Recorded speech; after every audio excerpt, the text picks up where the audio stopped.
Véronique Jeunesse, celle qui interprétait Julie Lescaut le rôle d'une Véronique Jeunesse, celle qui interprétait Julie Lescaut le rôle d'une femme commissaire, depuis 1987, était dans le cœur des téléspectateurs français. S'est rendue en visite récemment au Palais Vivienne au cœur du Paris historique au 36 rue Vivienne pour avoir son exemplaire dédié dans l'ouvrage de Valérie Pérez-Anouchi. Mais elle n'était pas la seule personnalité. Le comédien Olivier Lejeune était de la partie, tout comme le mannequin Tomiro ou bien encore la journaliste Brigitte Fanny. Du beau monde qui a partagé quelques verres et des petits fours. Pierre-Jean Chalençon préfère très certainement organiser ce genre de soirée avec ses invités que voir la police prendre possession des lieux pour une perquisition. Comme cela avait été le cas en avril dernier, après la polémique autour des repas clandestins organisés au Palais Vivienne. Sur Twitter, le marchand d'art était énormément critiqué car accusé de se sentir au-dessus des lois alors que les Français étaient privés depuis des mois de restaurants et de sorties. Du fait du couvre-feu et des restrictions mises en place par le gouvernement. C'est grâce à l'émission Affaires conclues que Pierre-Jean Chalençon s'est fait connaître.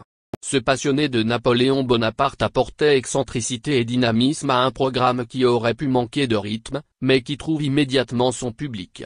Et si depuis son départ les audiences sont tout aussi bonnes, certains regrettent son absence, comme le commissaire-priseur Harold Dessel, je le connais depuis longtemps, on s'est connu à Drouot.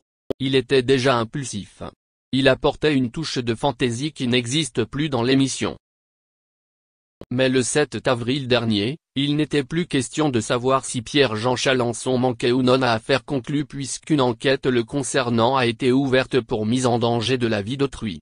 S'il a d'abord évoqué un poisson d'avril et des réunions de travail, ces versions qui semblaient totalement improvisées n'ont pas convaincu. Il y avait au maximum une vingtaine de personnes qui sont passées lors de cette soirée. C'était une soirée professionnelle, pas une fête a-t-il fini par avouer. Quant à Véronique Jeunesse, la comédienne s'est fait connaître du grand public grâce à son rôle de Julie Lescaut. Elle a marqué toute une génération de téléspectateurs à partir de 1992. Les audiences sont incroyables puisque 12 millions de personnes se retrouvent parfois devant leur poste de télévision pour suivre ses aventures. Mais en 2012, sa prise de position au sujet de l'islam consterne une grosse partie de la population. Sur Twitter, elle indique en effet que l'islam est dangereux pour notre démocratie.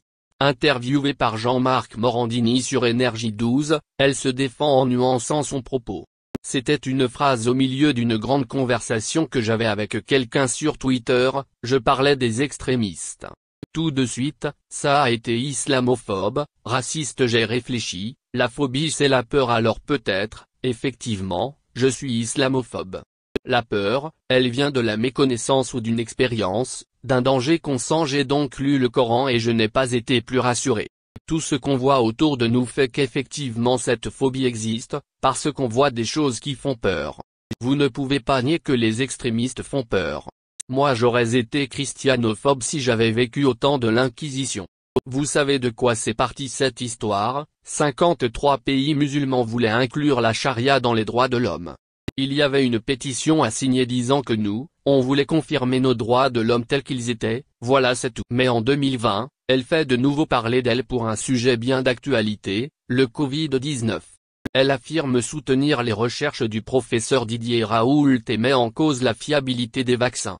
Quant à sa carrière, son dernier rôle au cinéma remonte à l'année 1997, et celui à la télévision à 2019, dans la série de TF1 Camping Paradis.